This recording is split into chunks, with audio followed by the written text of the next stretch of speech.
So I've been thinking a lot recently about the love of God, both the love of God for people and also the love of us as people to God. What it means to both love and to be loved by God. And we have in Matthew 22 that account where the lawyer came to Jesus and said, what is the greatest commandment? And Jesus said, thought I had it here in front of me, but maybe I'll just read this passage, Matthew 22, verse 34. When the Pharisees heard that he had silenced the Sadducees, they gathered together. Then one of them, a lawyer, asked him a question, testing him and saying, "Teacher, what is the great commandment in the law?" Jesus said to him, "You shall love the Lord your God with all your heart, with all your soul, and with all your mind. This is the first and great commandment. And the second is like it. You shall love your neighbor as yourself. On these two commandments hang all the law and the prophets." So as I was thinking about sharing this morning, I am kind of worried that, these are fairly elementary principles as it comes to the Word of God. And, I guess I worry that maybe I'm just feeding you all milk. That is where I am in my own journey, so I can't really give you meat because I don't have meat to share. I just have this milk, if you will.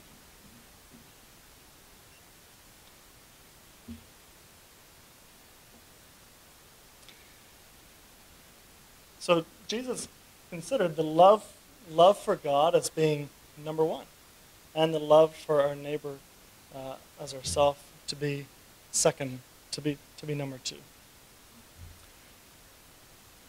And so I kind of vacillate. Sometimes I think, well, if you love God first, and Jesus said that if you love me, keep my commandments, and he said, a new commandment I give to you, that you love one another. And so it kind of becomes a tight circle, that as soon as we love God, in doing so, we're keeping his commandments and loving others.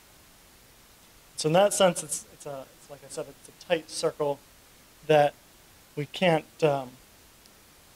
truly do one without the other being impacted. But I still think there is significance to the order. To love God first, I believe, is key to being able to love other people. But as people, we have a tendency to get this confused at times. And so we have this story in Luke 15, or actually, never mind the reference, I don't remember where it is. But we have the story of the Good Samaritan. And the Good Samaritan, so you know that story. There's a robbery, this person is injured and half dead, and along come three people. And the first two were religious people who loved God. They thought. I believe that they thought they loved God. And these religious men, both the Levite and the priest, they passed by without reaching out and helping the injured person there who got robbed.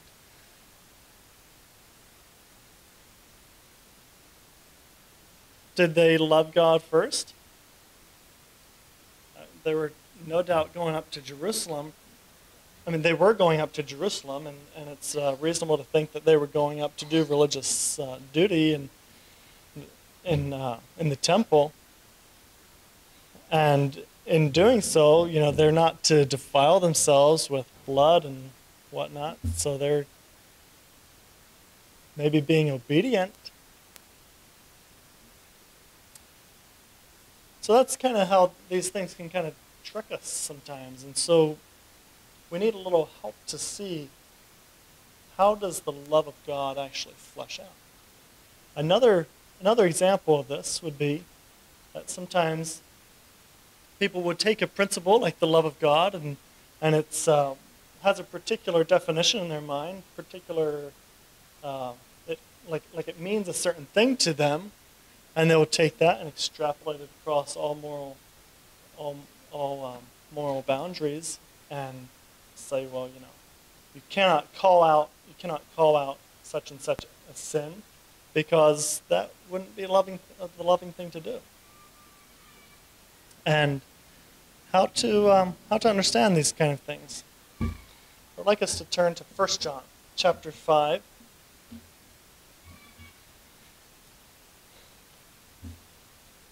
And actually, I'm going to start in chapter 4, last two verses.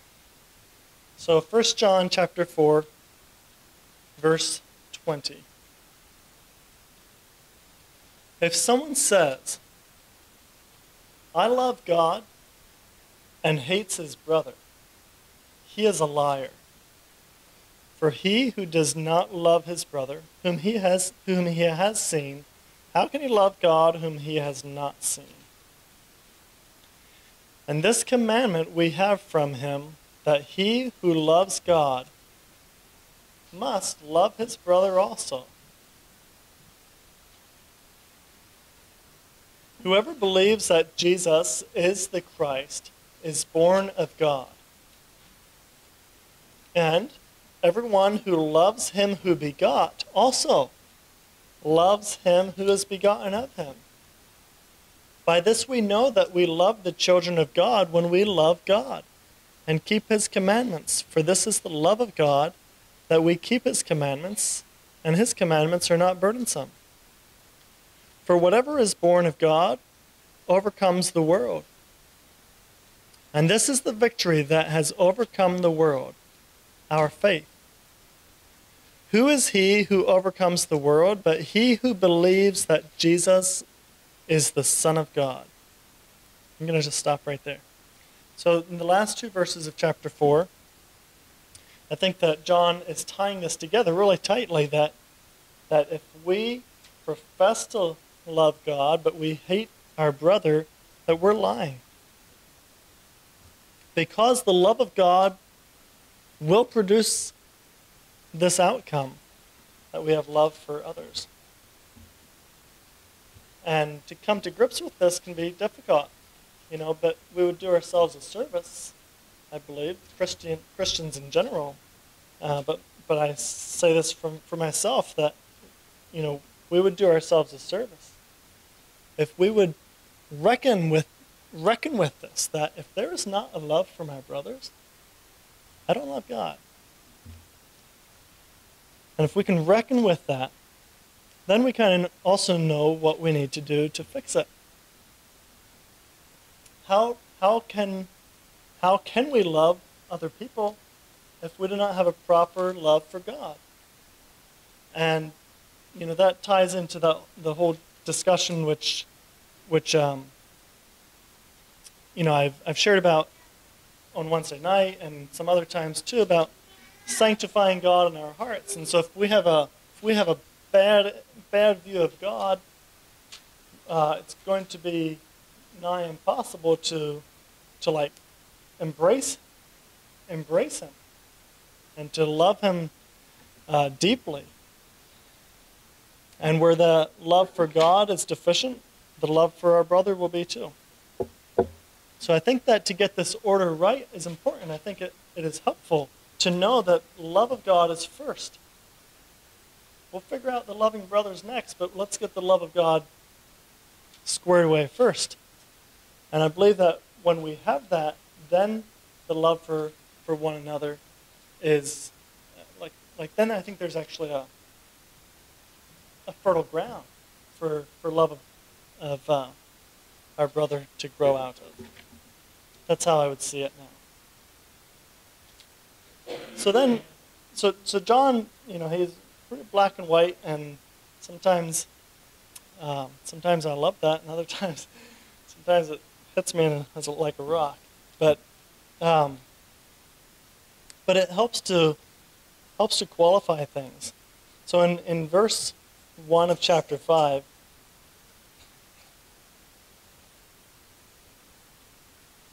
he says that everyone who loves him who begot, that being God, also loves those who are, let me just read it. Loves him who begot, also loves him who is begotten of him. So those, the siblings, that's the siblings in God's family. So that actually is somewhat repetitive to what we've been sharing. But then he gives some, another test. By this we know that we love the children of God. Now this is interesting because this is kind of like the opposite test, isn't it? First he was saying love for God qualifies what or legitimizes or authenticates. Love for God is authenticated by love for our brothers. But now he's saying, how do you know if you love your brothers? Well, here's how we know if we love our brothers. Here's how we know if we love the children of God. When we love God, and if you stop right there, you're going to say, that's circular reasoning, isn't it? Because he's saying, you know that you love God if you love your brothers. Here's how you know you love your brothers if you love God. And we didn't get anywhere.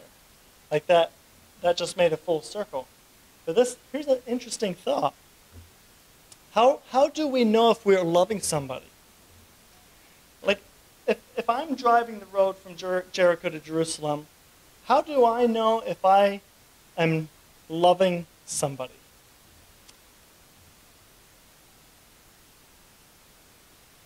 And just because I use that example, you say, well, that's easy because we know the end of the story, right? But like, how do we know if what I'm doing is the loving thing to do? It's an important question. And here's the answer. When we love God. But that's not it, because that just makes a full circle. Get this. Here's the whole phrase. When we love God and keep his commandments. So when we love God and keep his commandments, then that kind of qualifies it. But then what kind of love for God is it that we're talking about? This is the love of God, he says. And this is the part that has been very helpful for me to recognize. It's completely a new understanding for me, really. This is the love of God. Colon. There's not a colon in New King James there. I'm not sure if there is in your translation or not. But like, this is it. Here's what follows is the love of God. That we keep his commandments, and his commandments are not burdensome. Now I used to think, until about yesterday, I used to think that his commandments are not burdensome is a statement of its own. That stands on its own. But if that's true, then we would use that as a premise against which we can judge commandments, whether they are of God or not. We would say, this command is burdensome. That's not of God. You know that time when the rich young ruler came to Jesus, and he asked him, like, what good thing can I do to inherit eternal life? And Jesus said, well, do you know the commandments? And he said, yes, he knows the commandments. He's kept them all from his youth. And Jesus said, well, there's one thing that you're lacking. Go and sell all that you have and give to the poor. You will have treasure in heaven. And come and follow me. And that man, you remember his response? He went away sorrowful. He went away sorrowful. That was a burdensome command. And if he would have had 1 John written, no doubt he would have looked at that and felt vindicated that he did the right thing there, because after all, God's commands are not burdensome. If that is a quality, if that is a premise, a complete thought that God's commandments are not burdensome, then you can come to all kinds of wrong conclusions. This is the complete thought. I believe this is the complete thought. This is the love of God. How do you know if you love God? This is the love of God. When you keep His commandments and they're not burdensome, you love God. Wow. That's revolutionizing my thought about that. When I am keeping the commandments of God and they are burdensome,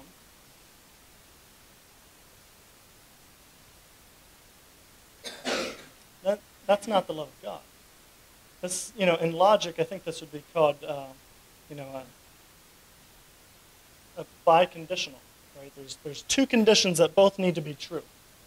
If you're keeping the commandment, that switches on, and you're not finding it burdensome, that switches on. That's the love of God. Certainly not something that I've always experienced, but I find that to be quite awesome. And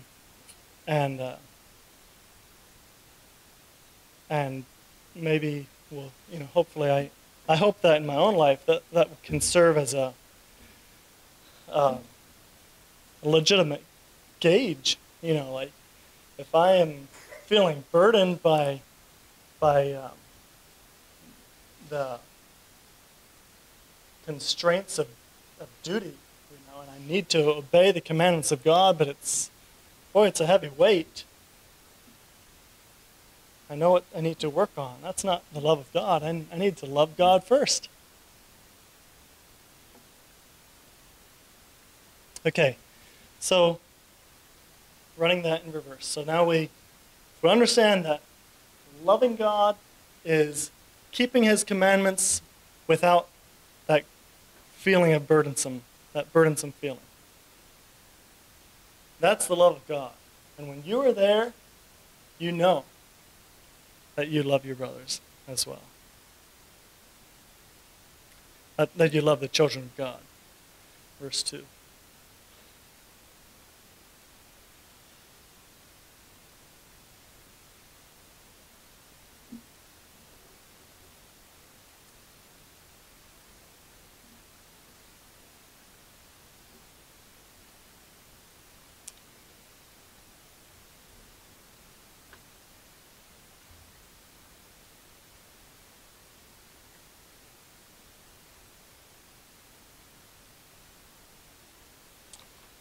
That's all I have to share.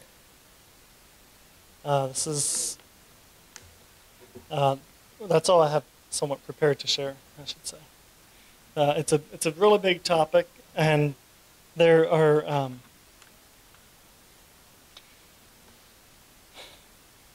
many ways that I'm coming to realize that God is a God of love.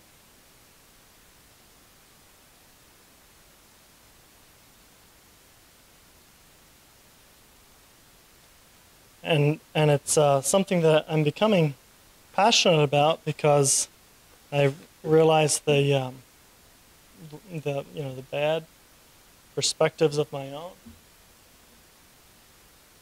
about that, but there's still questions that I have outstanding. But here's the thing. Here's kind of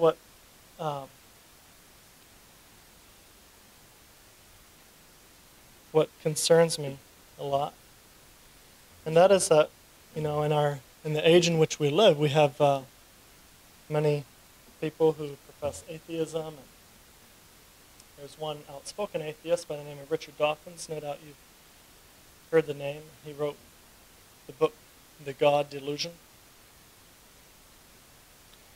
and he made in that book he made this statement that's become somewhat famous. And I'll try to read the quote, but he uses words that are above my pay grade. I can hardly pronounce some of these words. But anyway, I think you'll get the gist of it. He says, the God of the Old Testament is arguably the most unpleasant character in all fiction. Jealous and proud of it, a petty, unjust, unforgiving control freak, a vindictive, bloodthirsty ethnic cleanser, a misogynistic, homophobic, racist, infanticidal, genocidal, filicidal, pestilential, megalomaniacal, sadomasochistic, capriciously malevolent bully. And I think that many people would, many people in his camp, would really agree with that perspective. But what concerns me is not so much that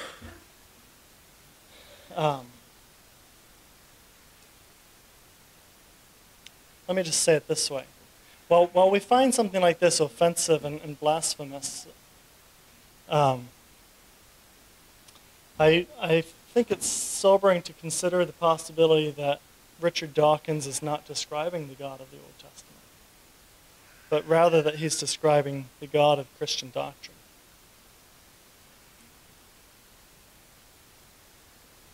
And if that's the case, then we as Christians ought to take responsibility for this perspective.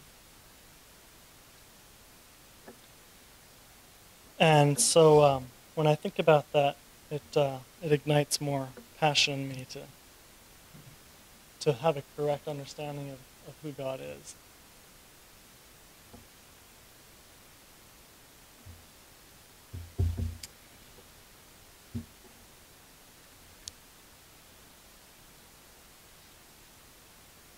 So Jesus said, thinking about this subject of love, Jesus said, I think it's John 14, if you love me, keep my commandments.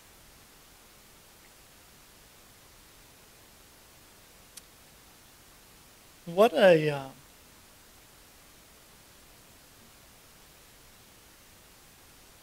how far removed that is. How far removed that is from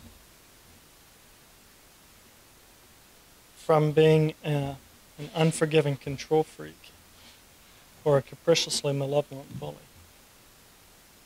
If you love me, keep my commandments. In other words, you don't need to keep my commandments. But if you love me, keep my commandments. Which means that we first start with love, and then we, out of that, we seek to obey. So God help us to appreciate that. Maybe sometime I'll talk about some of those other things about God that I find to be clearly loving. So I was putting this collection of thoughts together, and I just wrote this title. Is it not true that the religious people of Jesus' day rejected Christ because they started with a bad image of God, of who God is? So, and then there's about a half a dozen verses here, like John 6:45. The last half says, everyone who has heard and learned from the Father comes to me. So we can know that the Jews weren't coming to Christ because they didn't hear and learn from the Father. 8 verse 19 of John says, you know neither me nor my Father. If you knew me, you would know my Father also. 14 verse 7, Glenn pointed out, and is actually kind of what started me thinking about this collection of verses. He pointed that out on Wednesday night. If you had known me, Jesus said, you would have known my Father also. 1 John 4, verse 6, in the first part says, "We are from God. Whoever knows God listens to us." Now that's an apostle saying that, which is effectively saying the same thing as what Jesus said, that there's this oneness with God, and they are from God, and those who know God listen to that. Listen to them. Whoever is not from God does not listen to us. Colossians 1:15 says, "He, Jesus, is the image of the invisible God, the firstborn of all creation." And then finally, Hebrews 1:3 says, "He, Jesus, is the radiance of the glory of God and the exact imprint of his nature." And E. Stanley Jones says this, "We now know that God is like Jesus. He is Christ-like. And if he is a good God. And if the heart at the back of the universe is like this gentle heart that broke upon the cross, he can have my heart without qualification and reservation. And without reservation."